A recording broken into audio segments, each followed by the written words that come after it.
देखिए, देशहित में आज सबसे पहले उस खबर की चर्चा जरूरी है जो देश की सुरक्षा से जुड़ी हुई है। आतंक के नेटवर्क की यह खबर उत्तर प्रदेश से आई है, लेकिन इस आतंक के खिलाफ पूरे भारत की पुलिस और सुरक्षा एजेंसियां चौकस हैं, सर्जिकल स्ट्राइक कर रही हैं। आज की ये सर्जिकल स्ट्राइक 3 मेजर सेंटर्स पर चल रही है। आपको जानना चाहिए, पहली उत्तर प्रदेश, जहां लखनऊ से पकड़े गए अलकायदा के आतंकवादियों से पूछताछ में बड़े खुलासे हो रहे हैं। लखनऊ से कानपुर तक छापेमारियों का सिलसिला जारी है। दर्जन भर संदिग्धों को हिरासत में लिया जा चुका है। दूसरी स्ट्राइक का सेंटर बंगाल रहा, जहां कोलकाता में जमात उल मुजाहिदीन बांग्लादेश के 3 संदिग्ध आतंकवादी एसटीएफ के हत्थे चढ़ गए। तीसरी स्ट्राइक जम्मू कश्मीर, तीसरी स्ट्राइक का सेंटर जम्मू कश्मीर, जहां पंजाब के टेरर फंडिंग केस में एनआईए ने एक संदिग्ध को गिरफ्तार किया। जम्मू में ही आतंकवादियों के हथियारों की तस्करी का भी बड़ा जखीरा पकड़ में आया है। तो 3 अलग अलग जगह सेंटर्स आतंक को लेकर। सबसे पहले बात उत्तर प्रदेश की करेंगे, जहां एटीएस ने पूरे उत्तर प्रदेश को आतंकी हमलों से बचा लिया। मतलब आप सोचिए, समय रहते एटीएस ने जो कार्रवाई की उसकी वजह से यूपी बच गया, वरना यकीन मानिए यूपी को पूरा फूंकने की प्लानिंग कर रहे थे ये लोग, ये आतंकवादी। शहर शहर निशाने पर थे इनके। अब तो शक यह है कि यूपी के मंदिरों और तीर्थों पर हमला करके आतंकवादी कहीं दंगा फैलाने की प्लानिंग तो नहीं कर रहे थे। इनके पास से राम मंदिर, काशी मथुरा के मंदिरों के नक्शे मिले। आज की तारीख में इन आतंकवादियों को लेकर जो खुलासे हुए हैं, उसमें लखनऊ से पकड़े गए अलकायदा से जुड़े दोनों संदिग्ध आतंकवादियों को अदालत में पेश किया गया। 14 दिन की रिमांड में भेज दिया गया है दोनों आतंकवादियों को। गिरफ्तार किए गए संदिग्ध आतंकवादी मिनहाज और मसरुद्दीन से पूछताछ के आधार पर कानपुर चकेरी, इसके अलावा जाजमाऊ, जमनगंज, बेगमगंज, पेशबाग में एटीएस ने दबिश दी, जो जानकारी वहां से निकली, और 1 दर्जन संदिग्धों को हिरासत में लिया गया। 1 दर्जन। इन सब पर अंसार गज़वत उल हिंद नाम के आतंकी संगठन से संपर्क का आरोप है। और यह संगठन जो है ना, इस आतंकी संगठन को अलकायदा का समर्थन है, और इसका एशिया चीफ और इंडिया चीफ दोनों यूपी के संबल के रहने वाले हैं। फिलहाल पकड़े गए लोगों से पूरी तहकीकात बाकी है। एटीएस को कई अहम सुराग मिले हैं। दिल्ली स्पेशल सेल की टीम भी अब उत्तर प्रदेश जाने वाली है, क्योंकि आतंकवादियों की साजिश गहरी और काफी बड़ी लग रही है। यहीं पर मौजूद है जहां पर ये पूरा ऑपरेशन चल रहा है। इसी गेट पर आप देख सकते हैं कि कमांडो जो है बढ़ाए गए। अलकायदा से ये दोनों ही जुड़े थे, इस बात की पुष्टि हो गई है।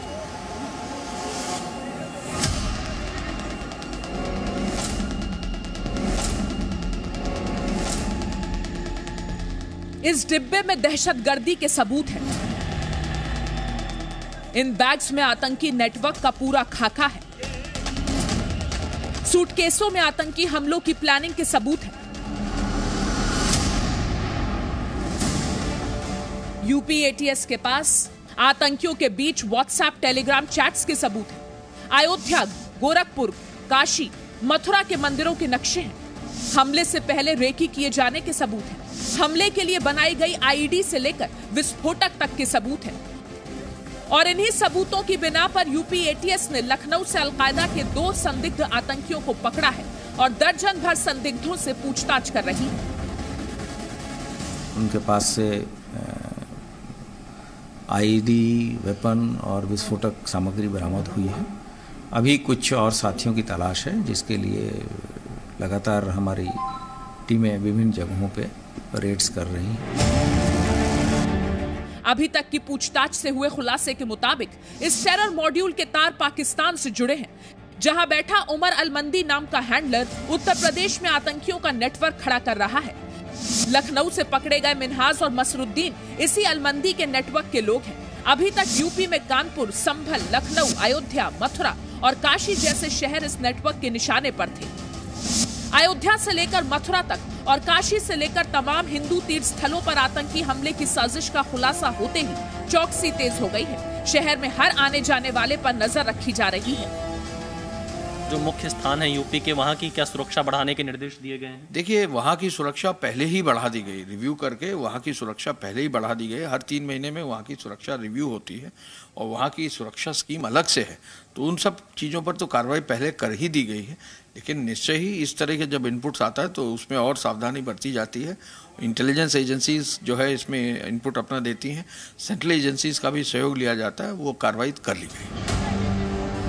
संदिग्ध आतंकी अब 14 दिन की रिमांड पर है। अब उनसे पूछताछ में आतंकी हमले की साजिशों पर से पर्दा उठ सकता है। अब यूपी एटीएस पता लगाएगी कि उमर अल मंदी का नेटवर्क कहां-कहां तक फैला हुआ है, क्योंकि इस टेरर नेटवर्क में कानपुर के कुछ युवा भी जुड़े हुए हैं। यूपी एटीएस ने कानपुर के चमनगंज और जाजमऊ में छापेमारी कर 4 युवकों को हिरासत में लिया है, जिनसे पूछताछ चल रही है। यूपी एटीएस की मौजूदा कार्रवाई संदिग्धों के बयानों और व्हाट्सएप और टेलीग्राम पर हैंडलर्स के साथ हुई चैट्स के सबूतों के आधार पर हो रही है। मोबाइल से जो चैट्स थी उन पर जो है कार्रवाई की गई है, तो वो तो ऑब्वियस है और इसी आधार पर पकड़ा भी गया है, यही साक्ष्य उनके खिलाफ। तो विदेशी हैंडलर्स तो थे, लेकिन विदेशों में कहाँ ये जाल फैला हुआ ये कहना अभी बहुत मुश्किल है, लेकिन विदेशों से ये हैंडल हो रहे थे ये निश्चित तय है। तो आगे आने वाले समय में इसको भी और देखा जाएगा, तो कहीं भी किसी भी तरह का कहीं कोई डाउट होगा तो एटीएस प्रभावी कार्रवाई सुनिश्चित करेगी। यूपी एटीएस की इस पड़ताल में अब दिल्ली पुलिस स्पेशल टीम भी शामिल होने वाली है, क्योंकि लखनऊ वाले टेरर मॉड्यूल के तार उसी संभल से जुड़ रहे हैं जहां का रहने वाला सैयद अख्तर उर्फ उमर अल मंदी इन संदिग्ध आतंकियों का हैंडलर बताया जा रहा है। लखनऊ से विशाल पांडे के साथ ब्यूरो रिपोर्ट, जी मीडिया।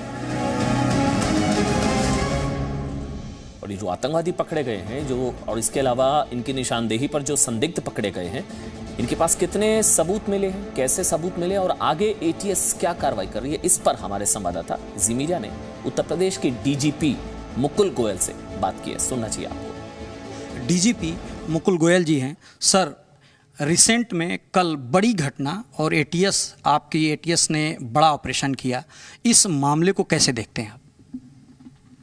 ये बहुत ही इम्पोर्टेंट मामला है और गंभीर मामला है। अल-कायदा जो कि एक विश्व का इम्पोर्टेंट आतंकी संगठन है, उसका स्लीपर मॉड्यूल था, उस पे एटीएस काफ़ी समय से काम कर रही थी, सूचना थी, उसको डेवलप किया गया था और फिर ये कल कार्रवाई की गई। लेकिन अभी काफ़ी और भी कार्रवाई इसमें शेष है। इस मॉड्यूल के जो बाकी बचे हुए लोग हैं उनके बारे में हम जानकारी प्राप्त करके उनके खिलाफ भी कार्रवाई कर पाएंगे। सर, एक सवाल, क्योंकि 2022 में चुनाव है, उससे पहले खास तौर से उत्तर प्रदेश के 6-7 जनपद काफ़ी सेंसिटिव हैं। अयोध्या है, मथुरा है, काशी है और वीवीआईपी मूवमेंट है, उसको लेकर के किस तरीके से आप देखते हैं? नहीं, ये तो एक चुनौती है, लेकिन उसको हम लोग मुस्तैद हैं। यूपी पुलिस इसमें एक अच्छी प्रकार से अपनी व्यवस्था करेगी और सुरक्षा व्यवस्था के तमाम इंतजाम किए जाएंगे। चैट डिकोड किया गया, चैट मिला था, इसको किस तरीके से देखते हैं और अभी तक क्या इसमें इनपुट्स मिले? देखिए, इसमें अभी मैं कुछ नहीं कह पाऊंगा, अभी ये पूछताछ उनसे जारी है और उसके बाद ही कुछ कार्रवाई होगी, तभी कुछ बता पाएंगे। जो लोग भी इन गतिविधियों में किसी भी तरीके से संलिप्त हों, किसी को भी नहीं छोड़ा जाएगा। कैमरा पर्सन विशाल के साथ पवन सिंह सेंगर, जी मीडिया, लखनऊ। लेकिन इस कार्रवाई पर भी सवाल उठाए गए विपक्षी दलों की तरफ से, आतंक पर भी सियासत की गई, लेकिन सवाल उठाया जाता है कि आतंकवादियों का ये मॉड्यूल उत्तर प्रदेश में ही क्यों मिल रहा है, ये सवाल पूछा जाता है। तो आपको बता दें कि ये जो अंसार गजवत उल हिंद नाम का ये संगठन है ना, जिसे ओसामा बिन लादेन वाला आतंकी संगठन अल-कायदा समर्थन देता है, इस अंसार गजवत उल हिंद का इंडिया और एशिया चीफ यूपी के संभल का रहने वाला है। यूपी के संभल से सैयद अख्तर कैसे पाकिस्तान पहुंचा था और कैसे वहां उमर अल मंदी बनकर टेरर नेटवर्क ऑपरेट करने लगता है, ये जानने के लिए आपको सैयद अख्तर उर्फ उमर अल मंदी के घर लेकर चलते हैं आज।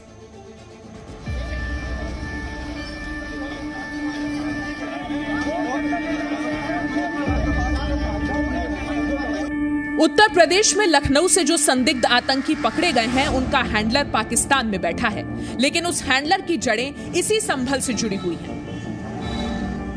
जहां जी न्यूज संवाददाता राजू राज पाकिस्तान में बैठे अंसार गजवत उल हिंद के उसी हैंडलर के घर की तलाश में संभल पहुंचे। इस शहर से आतंकी नेटवर्क का नाता एक बार फिर सामने आया है।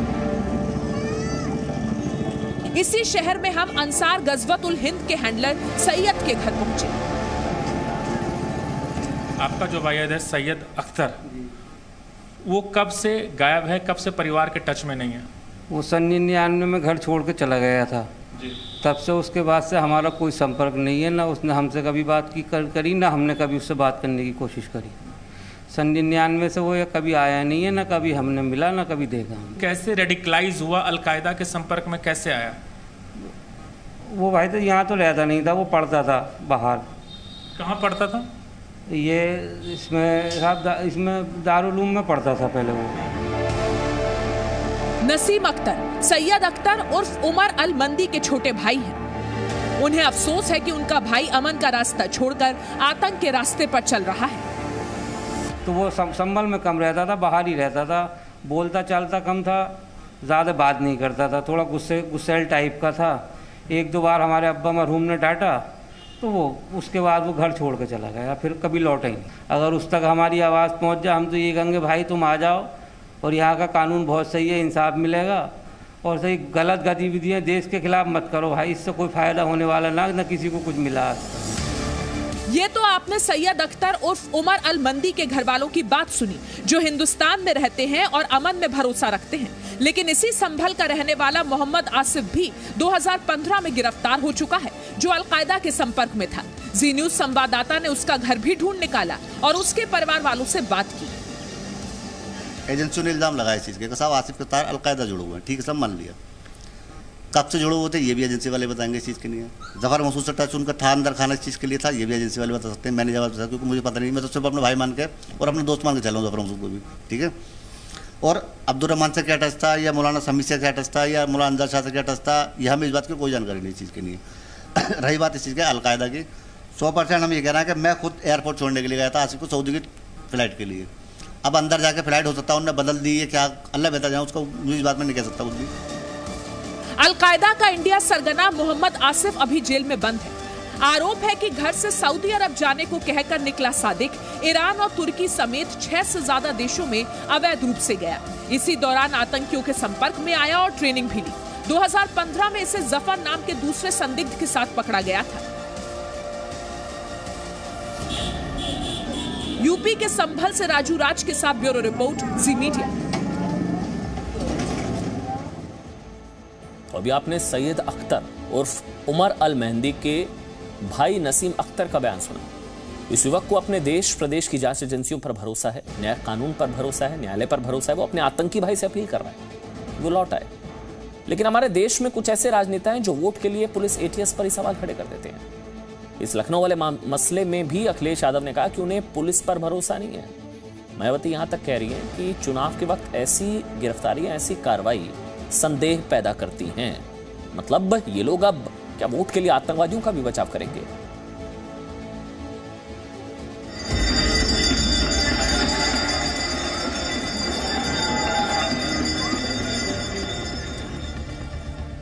उत्तर प्रदेश की पुलिस अयोध्या में श्री राम मंदिर परिसर की सुरक्षा में जी जान से जुटी है।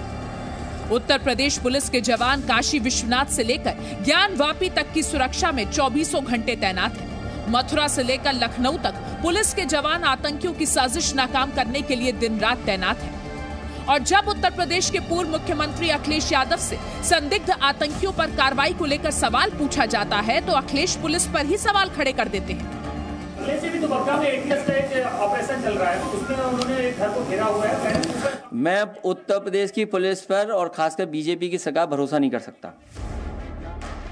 सुना आपने, मीडिया ने अखिलेश से लखनऊ में हो रही छापेमारी की घटना पर सवाल पूछा था और अखिलेश ने उसका क्या जवाब दिया, एक बार फिर सुनिए। भी तो बग्गा में एटीएस का एक ऑपरेशन चल रहा है, उसमें उन्होंने एक घर को घेरा हुआ है। मैं उत्तर प्रदेश की पुलिस पर और खासकर बीजेपी की सरकार भरोसा नहीं कर सकता। बतौर विपक्ष सरकार पर भरोसा नहीं होना अखिलेश यादव की राजनीतिक जरूरत हो सकती है, लेकिन राज्य की पुलिस और सुरक्षा एजेंसियों पर अखिलेश का सवाल उठाना अखिलेश की वोट नीति पर गंभीर सवाल खड़े करती है। उन्होंने हमेशा तुष्टीकरण की राजनीति की है, इसलिए समाजवादी पार्टी तो ये वो सरकार चलाई थी इन्होंने तो आते ही अपनी सरकार में कहा था कि हम आतंकियों पर से मुकदमे हटा देंगे। जो उत्तर प्रदेश में आतंकी घटनाओं में जो लोग पकड़े गए थे उनको लेकर इन्होंने कहा था कि हम इनसे मुकदमे हटाएंगे, ये इनोसेंट हैं। तो जो लोग आतंकियों के समर्थन में पहले खड़े रहे हों वो हमारी सुरक्षा एजेंसियों पर कैसे भरोसा करेंगे? लखनऊ से पकड़े गए संदिग्ध आतंकियों का अंसार गजवत उल हिंद से कितना गहरा रिश्ता है और इन आतंकियों ने अयोध्या से लेकर काशी तक के नक्शे किस लिए तैयार कर रखे थे, इसका जवाब पूरी तहकीकात के बाद मिलेगा।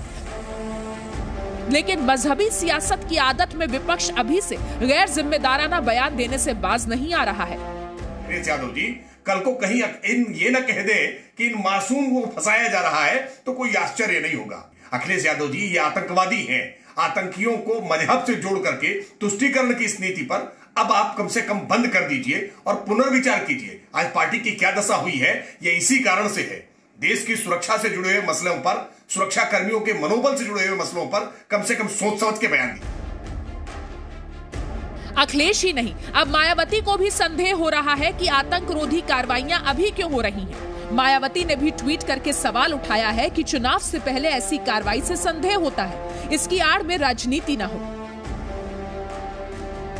ये हैरानी की ही बात है कि आतंकवाद जैसे मुद्दे को मजहब से जोड़कर समाजवादी पार्टी और बहुजन समाज पार्टी सवाल उठा रही है, ऊपर से नसीहत भी दे रही है कि ऐसे मुद्दों पर राजनीति न हो।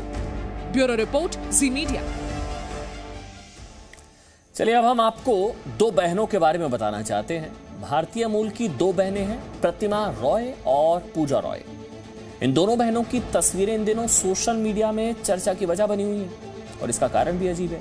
ये दोनों बहनें अमेरिकी अंतरिक्ष एजेंसी नासा के ग्लेन रिसर्च सेंटर में बतौर सॉफ्टवेयर इंजीनियर को-ऑप इंटर्न हैं और न्यूयॉर्क सिटी कॉलेज और टेक्नोलॉजी से वो पढ़ाई कर रही हैं। लेकिन इन दोनों बहनों की तस्वीरें चर्चा की वजह बनी हुई हैं।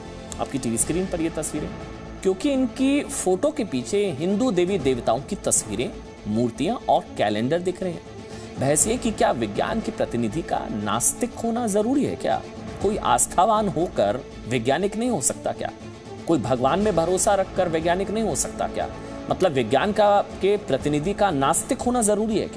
क्या आस्थाहीन होना ही बौद्धिकता और विद्वता की पहचान है? क्या अंतरिक्ष में आस्था की उड़ान पर सवाल है। सोशल मीडिया पर एक तस्वीर को लेकर हंगामा हो रहा है।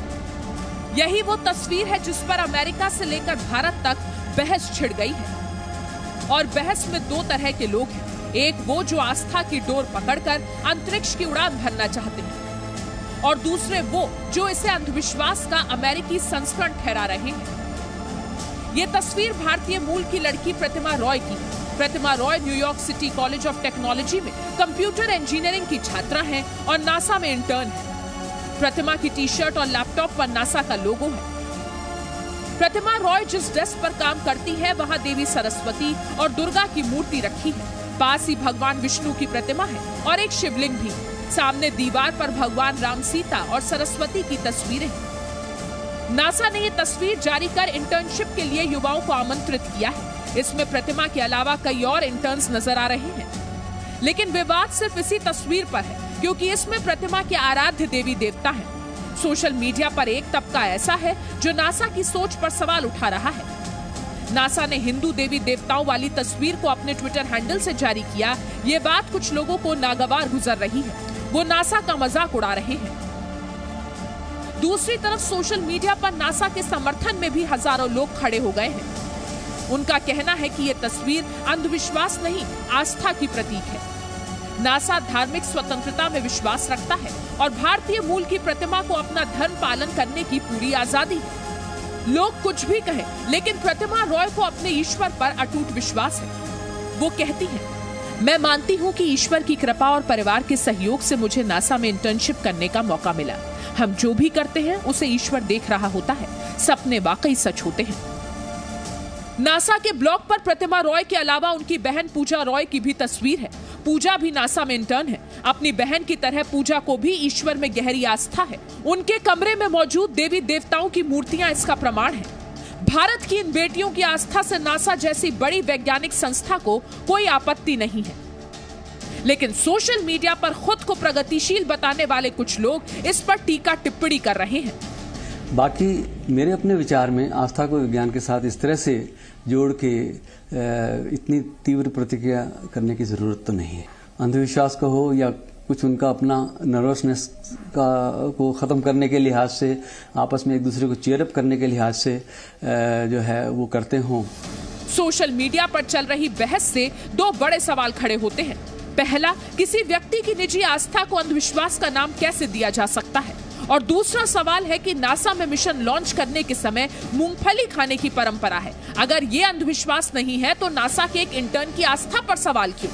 उनकी मान्यता के साथ तो वैज्ञानिक कोई इंटरफेयर नहीं करते हैं, लेकिन सामाजिक तौर पर उनके साथ शामिलियत दिखाने के लिए वो हमेशा साथ में खड़े होंगे, क्योंकि ये एक उत्साहवर्धन भी है और इसका मतलब ये नहीं है कि वैज्ञानिक जो हैं उनके ऊपर सवाल उठने लग जाएं कि वो ऐसा क्यों कर रहे हैं। धर्म और विज्ञान दोनों सनातनी संस्कृति के डीएनए में है। वो एक दूसरे के विरोधी नहीं बल्कि पूरक है। भारतीय परंपरा विज्ञान के धरातल से आस्था के अंतरिक्ष तक पहुंचना सिखाती है। भारत की बेटियां प्रतिमा और पूजा रॉय इसी परंपरा का पालन कर रही हैं। नासा जैसे वैज्ञानिक संगठन ने शायद इसे समझ लिया है, लेकिन सनातनी आस्था को अंधविश्वास के लेंस से देखने वाले लोग इसे अब तक नहीं समझ पाए हैं। ब्यूरो रिपोर्ट, जी मीडिया। कोई पहली बार नहीं है जब अमेरिकी अंतरिक्ष एजेंसी नासा में भारतीय संस्कृति की छाप नजर आई। आपको याद होगा 2006 में भारतीय मूल की अंतरिक्ष यात्री सुनीता विलियम्स नासा के मिशन पर गई थी। सुनीता अंतरिक्ष में अपने साथ भगवद गीता और भगवान गणेश की मूर्ति लेकर गई थी। उस वक्त भी कुछ लोगों को यह अच्छा नहीं लगा था और इतने साल बाद फिर भारतीय मूल की प्रतिमा और पूजा रॉय की आस्था पर सवाल खड़े किए जा रहे हैं।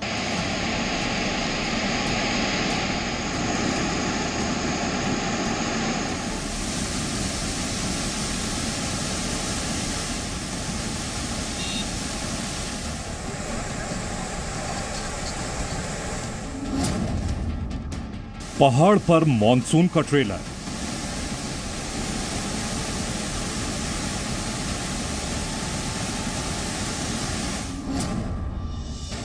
धर्मशाला में पानी की रफ्तार बही कार।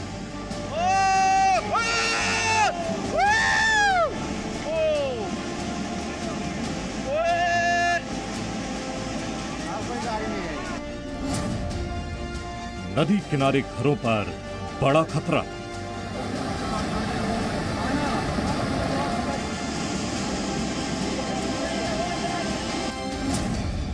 शिमला में धंसी सड़क, फंसे सैलानी।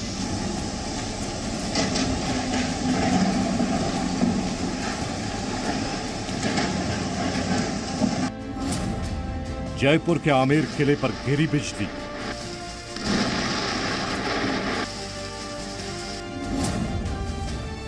आठ सेकंड में आसमान से आई मौत।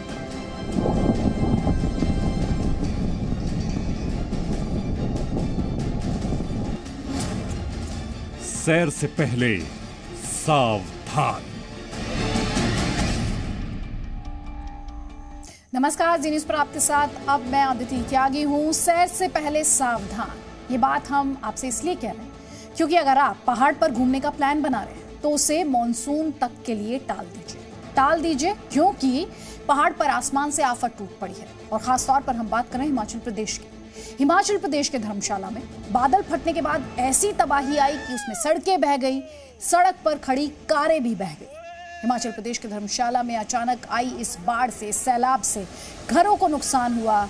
वहीं कुल्लू और शिमला लैंडस्लाइड हो गया, जिससे नेशनल हाईवे 5 को बंद करना पड़ा। तो यानी जो लोग सैर के लिए गए थे वो वहीं फंस गए।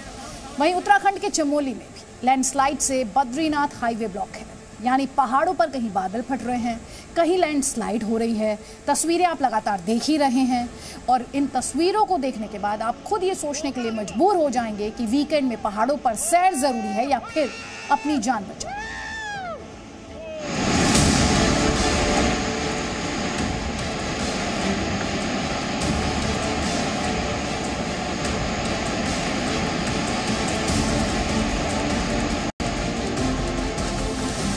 बारिश आई, पहाड़ों पर मुसीबत लाई।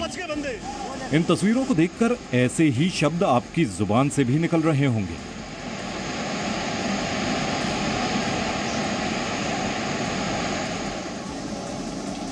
यह हिमाचल प्रदेश के धर्मशाला से 11 किलोमीटर की दूरी पर मौजूद भागसू नाग इलाके की तस्वीर है। इन 3 गाड़ियों को देखिए, पानी के कारण ये भी बहकर आई हैं, लेकिन किसी सहारे की वजह से एक जगह पर अटकी हुई है।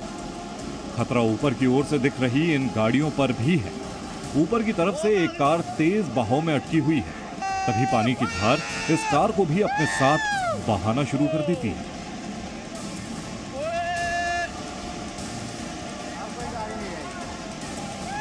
कार बहने के साथ ही वीडियो बना रहे लोगों की चीख निकल जाती है। कार बहते बहते नीचे आती है और नीचे अटकी गाड़ियों के बीच आकर अटक जाती है।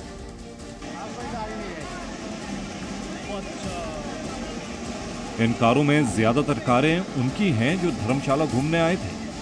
मैक्लोडगंज में सुबह से भारी बारिश हो रही थी, जिसकी वजह से माझी नदी का जलस्तर बढ़ गया था और बहते बहते नदी का पानी सड़कों पर आ गया है। बच गए बंदे।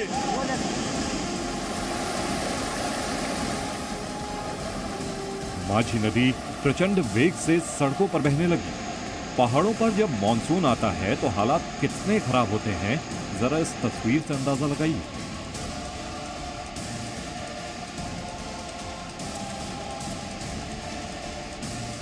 भारी बारिश के कारण धर्मशाला की सड़कें नदियों में तब्दील हो गई हैं।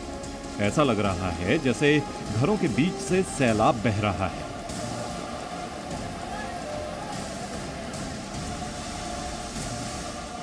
धर्मशाला की एक और तस्वीर देखिए। माझी नदी में बाढ़ का पानी कितनी तेज रफ्तार से बह रहा है। पानी की रफ्तार देखकर ऐसा लग रहा है कि इसके रास्ते में आने वाले घर, मकान और सड़कें सब बह जाएंगी।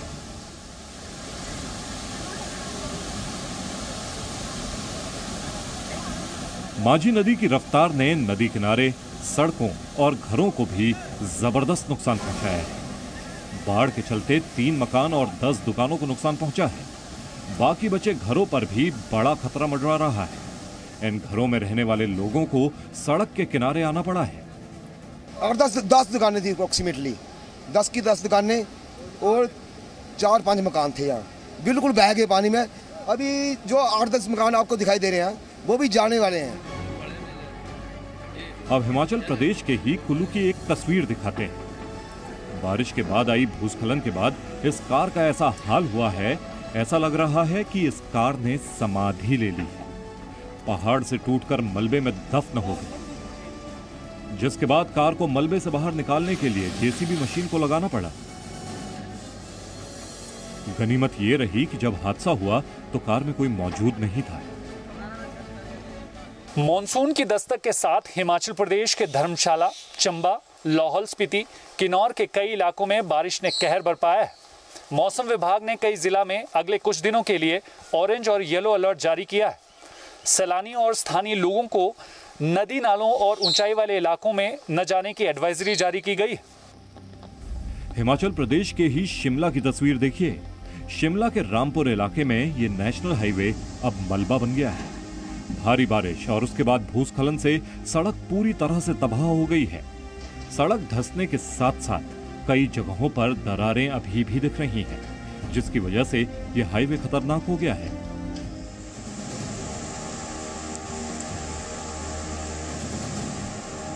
हिमाचल प्रदेश के बाद एक और पहाड़ी राज्य उत्तराखंड की तस्वीर दिखाते हैं। उत्तराखंड के चमोली में भी भारी बारिश के बाद भूस्खलन हो गया है। चमोली में लैंडस्लाइड के बाद सारा मलबा बद्रीनाथ हाईवे पर आ गिरा और रास्ता ब्लॉक हो गया। जम्मू कश्मीर के गांदरबल की तस्वीर देखिए। यहां भी बादल फटने की वजह से तबाही मची है। बादल फटने की वजह से तेज बारिश हुई और फिर तेज बहाव के साथ आया पानी रिहायशी इलाकों में पहुंच गया। चारों तरफ मलबा फैल गया है। बादल फट जाने से यहां नदियां उफान पर हैं। ऊपर से बारिश का कहर भी जारी है, जिस वजह से कई घरों को नुकसान पहुंचा है। कई सड़कें बह गई हैं। मॉनसून आते ही आसमान से आफत बरस रही है। कहीं बादल फट रहे हैं तो कहीं भारी बारिश के बाद लैंडस्लाइड हो रहा है। जम्मू कश्मीर, हिमाचल और उत्तराखंड के पहाड़ों पर बारिश से खतरा बढ़ गया है। ऐसे में अगर पहाड़ों पर घूमने का मन बना रहे हैं तो सावधान हो जाएं।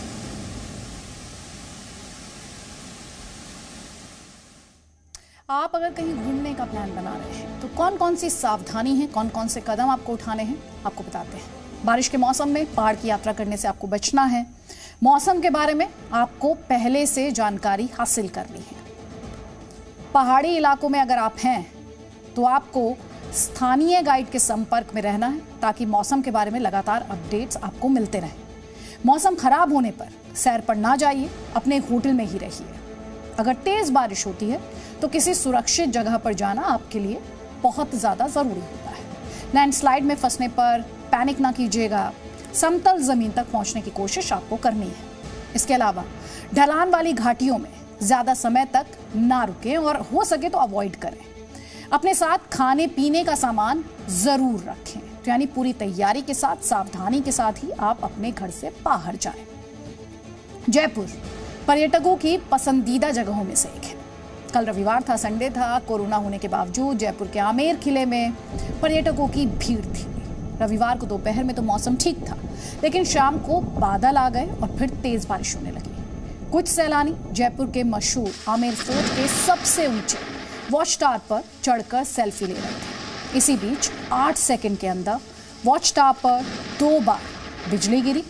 बिजली गिरने से 12 पर्यटकों की मौत हो गई।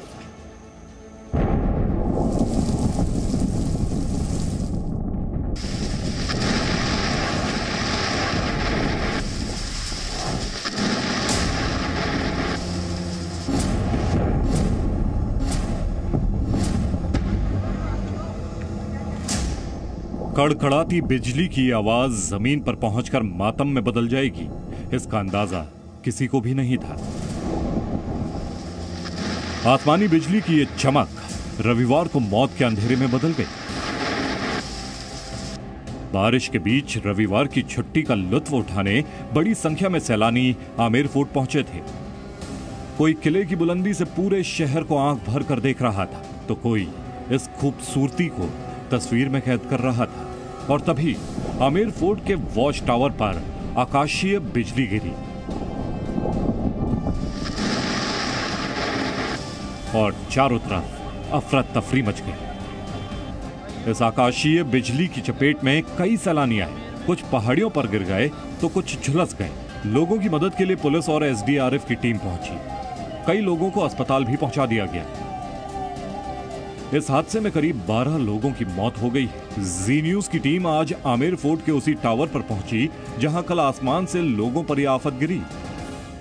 ये है आमेर महल के सामने का वॉच टावर, जहां से आमेर महल कुछ इस तरह का दिखाई देता है। इस दृश्य को कह सकते हैं कि अपनी सेल्फी में कैद करने के लिए, अपनी फोटोज में लेने के लिए लोग देश भर से यहां पर पहुंचते हैं। कल भी कुछ इसी तरह से लोग यहाँ पर पहुंचे थे। शाम के समय काफी दिनों बाद मौसम काफी अच्छा हो गया था। दोनों चीजें एक साथ हुई और उसके बाद में भारी संख्या में लोग यहाँ पर पहुंचे। और यहाँ पर जब पहुंचे थे तो अचानक मौसम के साथ साथ में आकाशीय बिजली भी यहाँ पर गिर पड़ी। राजस्थान में कुदरत के इस कहर ने कोटा, सवाई माधोपुर, झालावाड़ और बारां समेत कई जगहों पर लोगों को अपनी चपेट में ले लिया। आकाशीय बिजली से मरने वालों को राजस्थान सरकार ने 5-5 लाख रुपए की आर्थिक मदद देने का ऐलान किया है। आमेर के जिस किले में बिजली गिरने की घटना हुई, उसके वॉच टावर पर 8 सेकंड के अंदर 2-2 बार बिजली गिरी। पहाड़ की ऊंचाई पर मौजूद किले के सबसे ऊंचे हिस्से पर बिजली गिरने से इतना बड़ा हादसा नहीं होता अगर बिजली गिरने से बचाने के कोई उपाय किए गए होते। दरअसल किसी ऊंची बिल्डिंग पर लाइटनिंग अरेस्टर लगाए जाते हैं। पुराने जमाने में ऊंची बिल्डिंग पर इस तरह के लोहे के या किसी धातु के लाइटनिंग अरेस्टर लगाए जाते थे, ताकि अगर बिजली गिरे तो इससे होकर बिजली धरती में चली जाए। रोकथाम तो यही है कि आजकल जितनी भी बिल्डिंग बन रही हैं, जो भी इंफ्रास्ट्रक्चर है, सभी में प्रोविजन है, उसमें ऐसा बनाया गया है कि लाइटनिंग अरेस्टर लगाया जाता है। कहने का मतलब है, अगर खुदा न खास्ता किसी कारण उस बिल्डिंग पे अगर लाइटनिंग स्ट्राइक हो भी जाती है तो वो लाइटनिंग अरेस्टर के जरिए जमीन के अंदर चली जाएगी, बिना कोई नुकसान किए हुए उस बिल्डिंग को। उत्तर प्रदेश में भी आकाशीय बिजली से 40 से ज्यादा लोगों की मौत हो चुकी है। कानपुर देहात में 18 लोगों की मौत, प्रयागराज में 11, फिरोजाबाद, फतेहपुर में 3-3, उन्नाव में 2, हरदोई, चित्रकूट समेत 16 जिलों में भी आकाशीय बिजली गिरने से लोगों की मौत हुई है, जबकि 23 लोग घायल हुए और कई अब भी अस्पताल में भर्ती हैं। यूपी में आसमानी बिजली से 250 पशुओं की भी मौत हुई है। अगर बारिश का मौसम हो और आसमान में बिजली कड़क रही हो तो आपको कुछ उपाय करने चाहिए ताकि आकाशीय बिजली से बच सकें। टीवी, कंप्यूटर जैसे घर के इलेक्ट्रॉनिक उपकरण बंद कर दें। नंगे पैर जमीन पर कभी खड़े ना रहें। बारिश में पेड़ के नीचे और खुले मैदान में जाने से बचें। घर की खिड़कियों और दरवाजों को बंद कर दें। बिजली के खंभे और ट्रांसफार्मर से दूर रहें। बारिश के दौरान मेटल से बनी वस्तुओं का इस्तेमाल ना करें। संभव हो सके तो केवल एक ही रास्ता है कि आप अपने आप को किसी ऐसी जगह ले जाएं जो वहाँ कंक्रीट का शेल्टर हो, उसके अंदर ही बचाव है।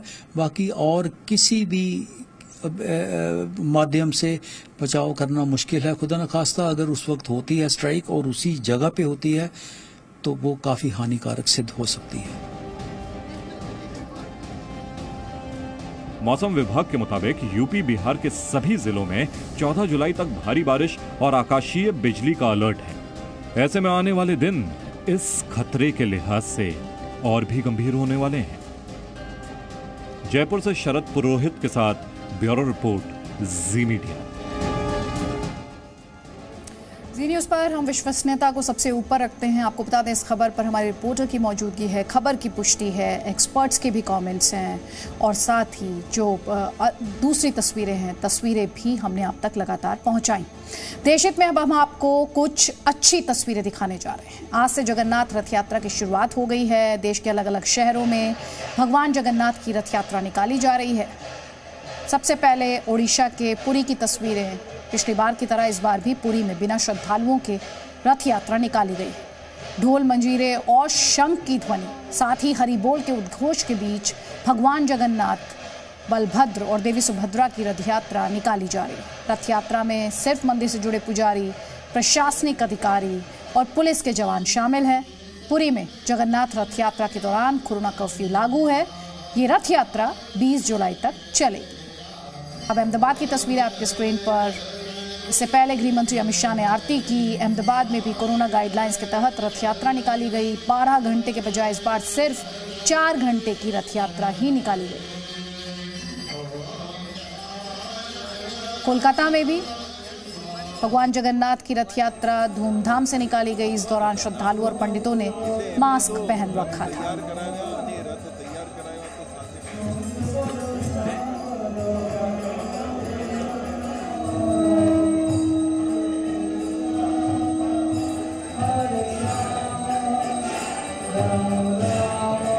Presenting B News app, available on Google Play and App Store. Download it now.